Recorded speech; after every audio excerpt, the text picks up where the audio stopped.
anterior, vimos la diversidad de contenedores que es posible usar para hacer una huerta hidropónica popular.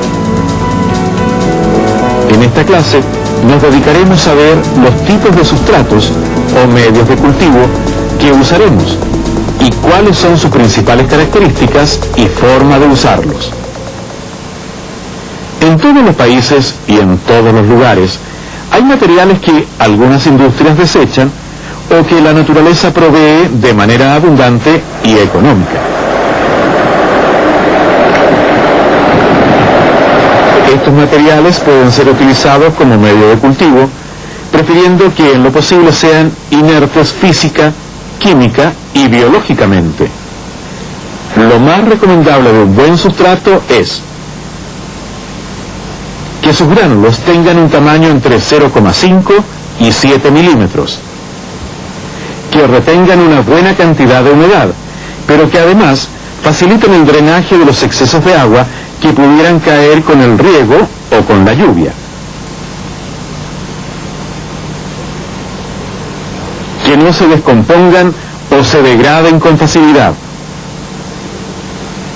Que ojalá no contengan elementos nutritivos y que no tengan elementos tóxicos. Que no contengan microorganismos perjudiciales a la salud de los seres humanos o de las plantas. Que sean abundantes, fáciles de conseguir, transportar, manejar y que sean económicos. Algunos materiales que cumplen estos requisitos en varios países son cáscara de arroz, escoria de carbón mineral quemado,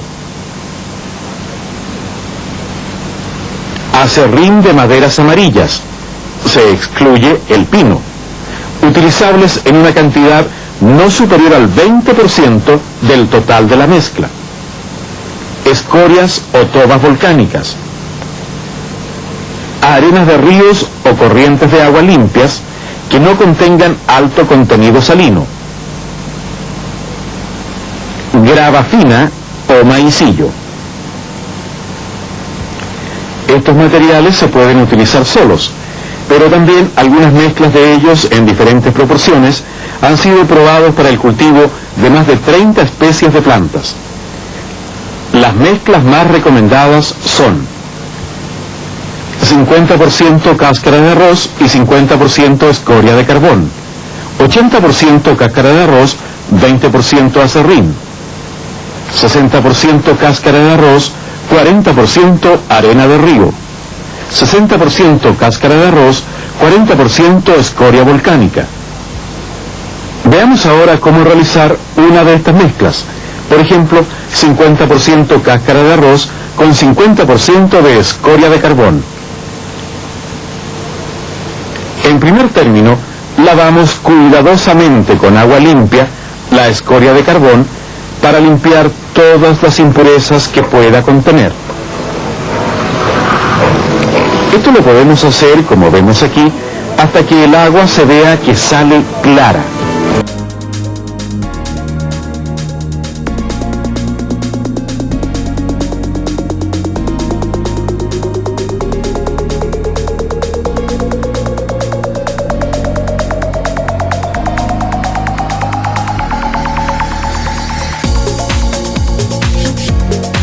Aquí vemos escoria de carbón limpia y humedecida. Luego, humedecemos una cantidad igual de cáscara de arroz y procedemos a mezclar ambos componentes. En este sistema de cultivo, la raíz de la planta crece y absorbe agua y nutrientes en una mezcla de materiales sólidos.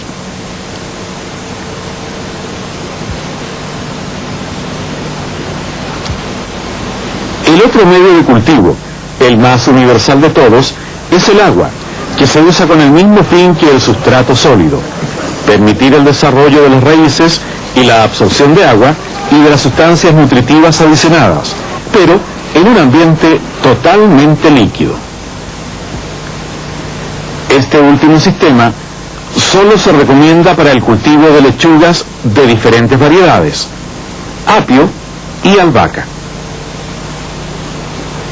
De los sistemas de cultivo en medio sólido y en medio líquido hablaremos con detalle en la clase número 5. Como hemos visto en esta clase, las hortalizas y otras plantas pueden cultivarse con sus raíces en un sustrato sólido o en un medio líquido. Los sustratos deben ser materiales inertes física, química y biológicamente.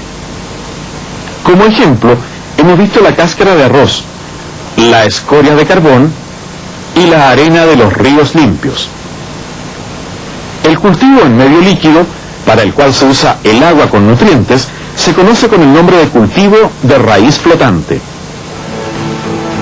En nuestra próxima clase veremos cómo preparar, sembrar y manejar los almácigos o germinadores, etapa esta que es fundamental durante los primeros estados de crecimiento de algunas especies.